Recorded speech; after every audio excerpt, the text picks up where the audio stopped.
மணமக்களை பார்த்து 16 பெற்று பெருவாழ்வு வாழ்க என வாழ்த்துவார்கள்.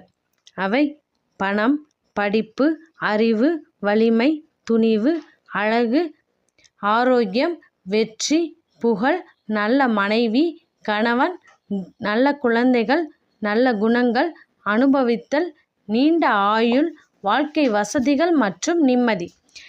இந்த 16 செல்வங்கள் தான் ஒரு நல்ல வாழ்க்கைக்கு தேவையான செல்வங்கள். பணம் ஒன்று மட்டுமே செல்வம் இல்லை. பணம் வாழ்க்கைக்கு மிக அவசியமானது தான். ஆனால் பணம் ஒன்று மட்டுமே வாழ்க்கையாகாது. பணத்தால் சில வசதிகளை மட்டுமே பெற முடியும். எவ்வளவு கோடி பணம் கொடுத்தாலும் நல்ல ஆரோக்கியத்தையோ, நல்ல மனைவியையோ, நல்ல குழந்தைகளையோ, நிம்மதியையோ நம்மால் வாங்க முடியுமா?